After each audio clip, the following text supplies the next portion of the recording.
Muy buenos días. Seguramente tú has tenido un encuentro con Jesús. Si no, no estarías viendo este video. Pero, ¿recuerdas ese momento donde tuviste ese encuentro con Jesús que realmente sentiste y estabas seguro que toda tu vida iba a cambiar, que ya no iba a ser el mismo, que todo iba a ser diferente? Pues bien, ¿cuántas veces no ha pasado así? Que sentimos que todo va a ser diferente después de ese encuentro que tuvimos con Jesús. Y resulta que a los pocos días, semanas o quizás meses, nos damos cuenta que ya volvemos a tener la misma vida de antes. Ahora con el plus de que conocemos a Jesús, pero parece que todo sigue igual. No, tener un encuentro con Jesús marca la diferencia. En realidad, lo cambia absolutamente todo y te da la oportunidad increíble de poder salir, de poder crecer, de poder superarte, de deshacerte de cualquier cadena y cualquier atadura. Lo importante es hacer de ese encuentro una experiencia real y no solamente emocional.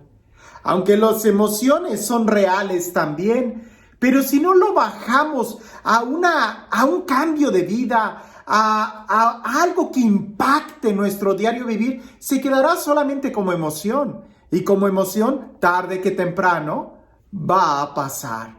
Y entonces, si no construiste algo, si no echaste raíces en ese tiempo de gracia, de visitación, de emoción, pues cuando esta pase, pues sencillamente quedarás exactamente igual que antes.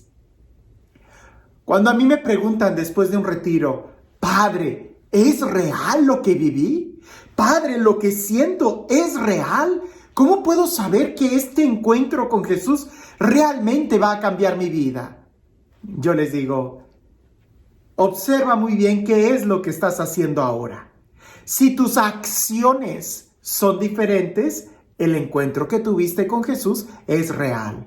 Si tus acciones son las mismas, pero tus sentimientos han cambiado, pues bueno, seguramente ha sido solamente un sentimiento y espérate unos días y verás cómo vuelves a sentir lo mismo que antes. Y uso el Evangelio del día de hoy para explicar y graficar muy bien esta etapa espiritual y en qué consiste realmente un cambio. Cuando una sanación que Jesús nos da es real, ¿qué es lo que sucede o qué tendríamos que hacer nosotros?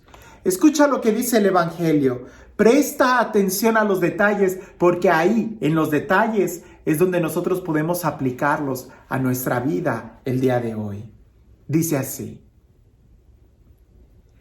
En aquel tiempo, Jesús salió de la sinagoga y entró en la casa de Simón.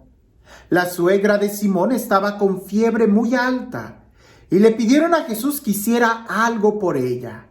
Jesús, de pie junto a ella, mandó con energía a la fiebre y la fiebre desapareció.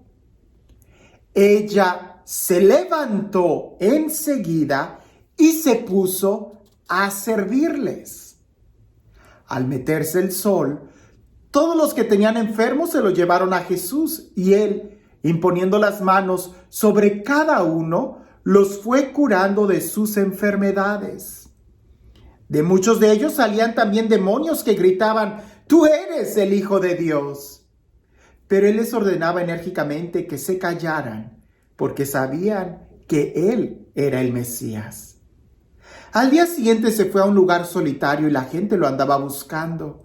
Cuando lo encontraron, quisieron retenerlo para que no se alejara de ellos, pero él les dijo, también tengo que anunciarles el reino de Dios a las otras ciudades, pues para eso he sido enviado.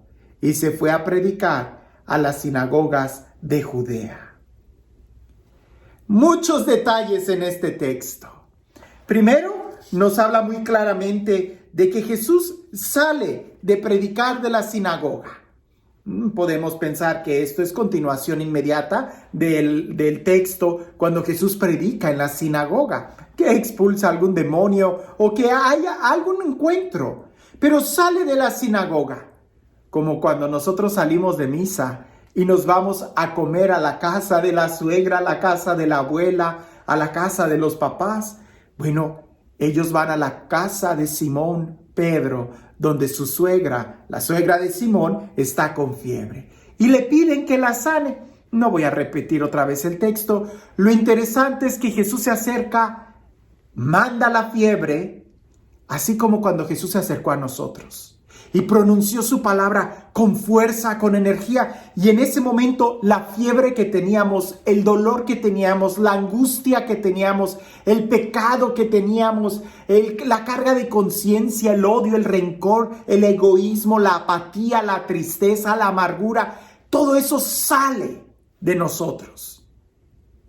Puede ser algo muy sensible como la fiebre, puede ser una emoción, puede ser algo que lo sentimos la fuerza de la palabra de Jesús cuando Él llega a nosotros. Lo sentimos, la fiebre desaparece.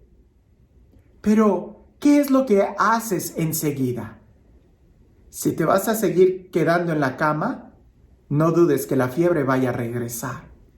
Si vas a seguir atado a los vicios, no dudes que las cadenas vayan a regresar.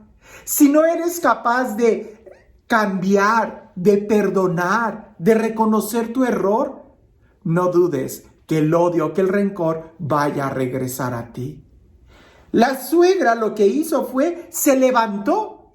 Y eso habla de una conversión, levantarse, dejar la caída, dejar la situación de pecado, dejar esa situación apática, de tristeza, de estancamiento. Hay que levantarnos. San Pablo también va a decir en alguna de sus cartas, levántate tú que duermes, levántate de entre los muertos y te iluminará Cristo. Es una orden y es una actitud, una acción concreta. Lo demás podemos medirlo como emoción, como sentimiento. Sentimos que la fiebre desapareció. Sentimos que el dolor, la pena, la angustia, la tristeza, el rencor desaparecieron. Se salieron de nosotros. Pero si te quedas en la cama, van a volver. En cambio, si te pones de pie, ya no regresan. Ahora, se puso de pie, se levantó enseguida, dice el texto, y se puso a servirles. Y ahí está la clave del cambio de vida. Levantarse implica la conversión, dejar el pecado. Y ponerse a servir implica el amar. Es un acto de amor. No es suficiente con que dejes las drogas, no es suficiente con que dejes el chisme, no es suficiente con que dejes de criticar, con que dejes el adulterio, qué sé yo. No es suficiente.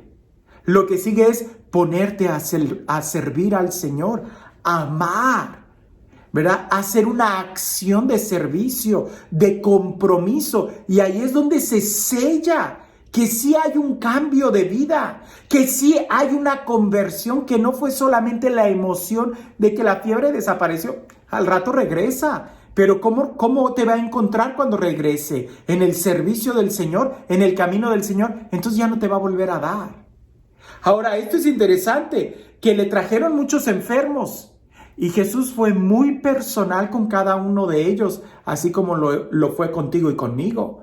Ahora, al día siguiente, cuando Jesús se retira, la gente trata de retener a Jesús. Eso no se puede. A Jesús no lo retienes, lo tienes que seguir. Porque Jesús es alguien que va de pueblo a pueblo. Jesús es un peregrino. Jesús es el que nos dice a nosotros, sígueme. No trates de retener a Jesús porque eso significa perderlo. Y a veces muchas veces esa es la actitud que tenemos después de tener un encuentro con Jesús, que queremos retenerlo en nuestro corazón y al hacerlo terminamos perdiéndolo, porque no podemos retener a Jesús. Más bien tenemos nosotros que seguirlo, y para seguirlo 2 cosas son indispensables: levántate y ponte a su servicio. Si no te pones a su servicio y si no te levantas, Él se va, y cuando Él se va, la fiebre regresa. ¿Quieres que la fiebre no regrese a tu corazón? Sigue a Jesús. Y para eso solamente poniéndote de pie y poniéndote al servicio. Tú estás siguiendo a Jesús con una actitud de conversión, levantándote, porque no puedes servir al Señor si sigues postrado en la cama. Él ya te sanó. Y ahora, ¿qué vas a hacer con el regalo que Dios te ha dado? Y este Dios, el Dios del amor, el Dios de la vida, el Dios de la paz, el Dios de la ternura, el Dios que nos sana, que nos levanta y que nos invita a un cambio de vida, que sea Él quien el día de hoy te bendiga. En el nombre del Padre, del Hijo y del Espíritu Santo. Cuentan por ahí que había una señora que ella tenía un carácter muy fuerte, pero la señora cerrada, testaruda, pero testaruda, de esas señoras que casi no hay. No, ella creía que sus pensamientos esos eran. Y ella observaba que su gallo, cada vez que cantaba, el sol salía. Y ella aseguraba que cada vez que su gallo cantaba, el sol salía. Y ella decía, si mi gallo no canta, el sol no sale. Pues una vez se peleó con sus vecinas, se molestó tanto ella que tomó a su gallo y se cambió de pueblo. Y ella aseguraba que el pueblo que ella había dejado iba a estar siempre en las sombras porque ella se había llevado su gallo. Y como el gallo cantaba en el nuevo pueblo y en aquel pueblo salió el sol, ella decía, pues ahora el pueblo anterior está en tinieblas, porque no tienen mi gallo que cante para que haga salir el sol. A veces nosotros así estamos. Nos podemos mover, pero si nos llevamos las mismas actitudes, si nos llevamos la misma cerrazón, nada va a cambiar. Seguiremos siendo los mismos y seguiremos teniendo los mismos problemas. Aquí se trata de salir de nosotros mismos, de ponernos al servicio, y al ponernos al servicio nos obligamos a salir de nosotros mismos, de ser más abiertos a entender la necesidad del otro, porque si no eres capaz de entender la necesidad del otro, nunca vas a poder servir, terminarás sirviéndote de lo que encuentres, pero no poniéndote en servicio. Así que una pregunta pudiera ser, ¿cuáles son nuestros gallos que nosotros pensamos que al tenerlos las cosas suceden? No depende de ti. El mundo no gira a tu alrededor. Depende de Jesús y es a Él a quien tenemos que seguir. Pero para eso hay que dejar nuestras malas actitudes. Si no lo estamos siguiendo. Estamos simplemente engañándonos a nosotros mismos. Que tengas un excelente día.